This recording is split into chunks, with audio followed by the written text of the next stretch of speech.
एक साल एक कहानी, बेड रेस्ट से बेबी तक। नमस्ते दोस्तों, आज मैं आप सबसे अपना सबसे पर्सनल सबसे इमोशनल जर्नी शेयर करने वाली हूँ। मेरा पिछला एक साल जून 2024 से लेकर जून 2025 तक, जिसमें डर भी था, दर्द भी था। फिर आई मेरी जिंदगी की सबसे बड़ी खुशी, एक टफ प्रेगनेंसी जिसमें test, bed rest, emotional breakdowns और फिर मेरी जिंदगी की मुस्कान, मेरी छोटी प्रिंसेस। तो चलिए शुरू करते हैं मेरी कहानी दिल से।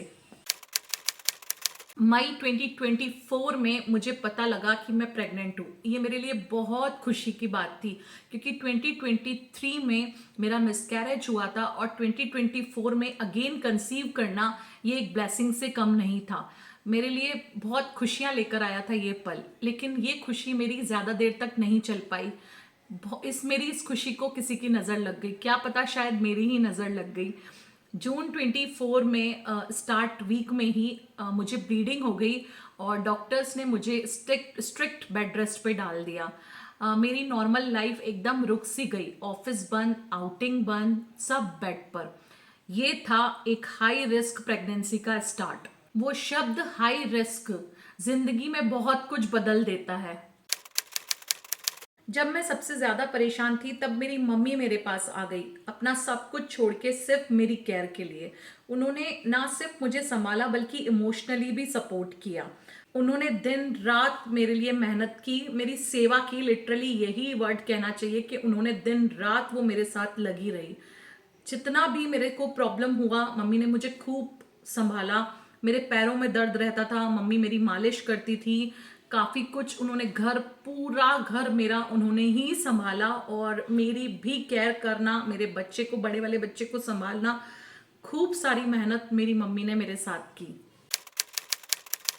प्रेगनेंसी में हर महीने टेस्ट होते गए।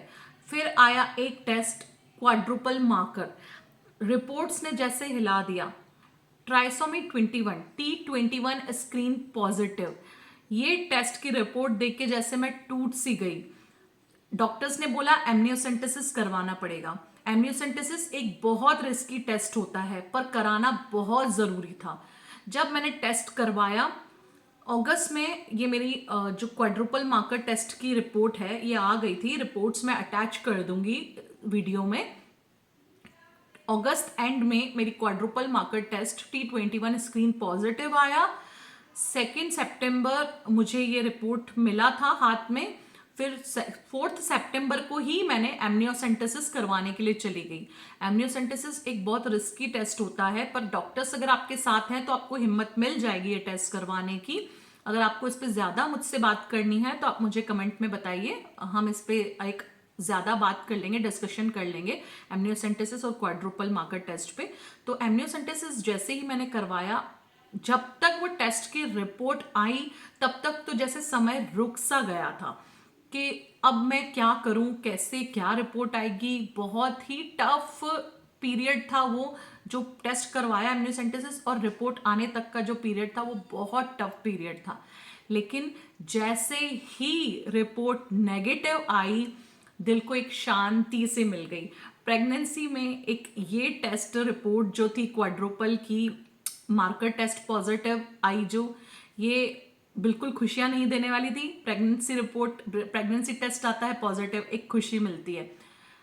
क्वाड्रुपल मार्कर स्क्रीन पॉजिटिव आया, बिल्कुल खुशी नहीं मिली थी। बहुत टेंशन वाली सिचुएशन क्रिएट हो गई थी घर में।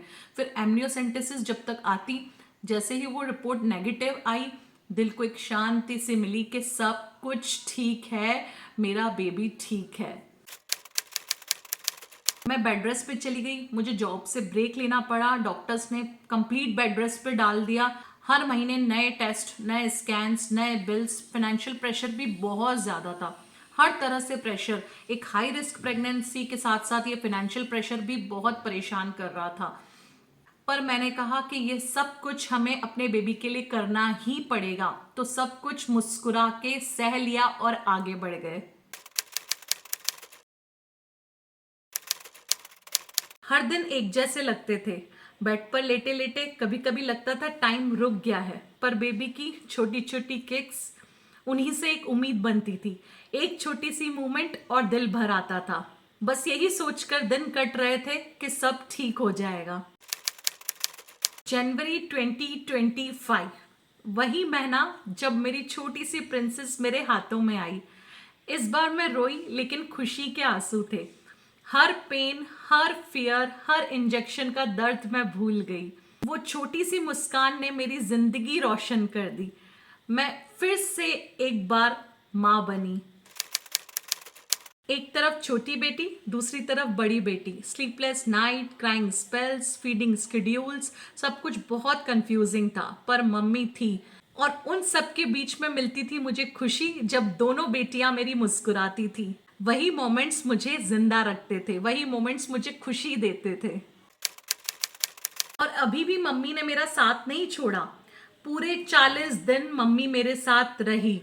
बेबी मसाज, मेरी केयर, मैं तो सिर्फ आराम करती थी। सारा घर का मैनेज करना, सारा घर का काम, मेरी बड़ी बेटी को मैनेज करना, स्कूल भेजना, सब कुछ मम्मी मैनेज करती थी। माँ का होना जिंदगी में एक वरदान से कम नहीं है। 40 दिन बीतने के बाद मम्मी चली गई अपने घर, मैं रह गई अपने घर। मुझे अपने हस्बैंड का और बड़ी बेटी का बहुत अच्छा सपोर्ट मिला। पोस्टपार्टम जो फेस होता है वो मेरा काफ़ी अच्छे से स्पेंड हुआ। मैंने बहुत ज़्यादा स्ट्रगल नहीं किया इस बार। 1 मंथ हमें वहीं रहना पड़ा, क्योंकि मेरी बड़ी बेटी के स्कूल्स थे। अगर स्कूल्स नहीं होते तो हम लोग भी मम्मी के साथ में चले जाते, मैं अपने मायके चली जाती। लेकिन स्कूल्स होने की वजह से मुझे वहीं रहना पड़ा। 1 महीने के बाद जैसे ही स्कूल्स खत्म हुए, होली की छुट्टियां आई और मैं फिर से मम्मी के घर आ गई। मम्मी के घर आई, फिर से मुझे मेरी भाभी और मेरी मम्मी ने बहुत अच्छे से केयर करके मेरे पोस्टपार्टम फेज को इजी बनाया। 15 दिन की वो छुट्टियां मिली हमें। फिर हम चले गए वापस अपने घर, क्योंकि स्कूल स्टार्ट होने वाले थे। फिर से हमने 1.5 मंथ जो हमारा स्कूल स्टार्ट हुआ था, उसके बाद में समर वैकेशंस मिली। समर वैकेशन 16 में हम लोग वापस मम्मी के घर आ गए। और ये वीडियो भी मैं अभी मम्मी के घर में ही शूट कर रही हूँ। और जून एंड तक हमने मम्मी के घर में आराम से अपनी छुट्टियां बिताई हैं। तो मेरा पोस्टपार्टम फेज काफ़ी अच्छा रहा। मेरा जो सिजेरियन डिलीवरी था उसकी वजह से मुझे जो परेशानियां हुई, बैक पेन वगैरह सब, वो मेरा अच्छे से मैनेज हो गया मम्मी के घर में आराम करके। मेरा जो ये पिछला 1 साल बीता, मुझे इसमें लगा कि मैं टूट जाऊंगी, लेकिन ऐसा नहीं हुआ। इस पिछले 1 साल ने मुझे काफ़ी स्ट्रांग बना दिया।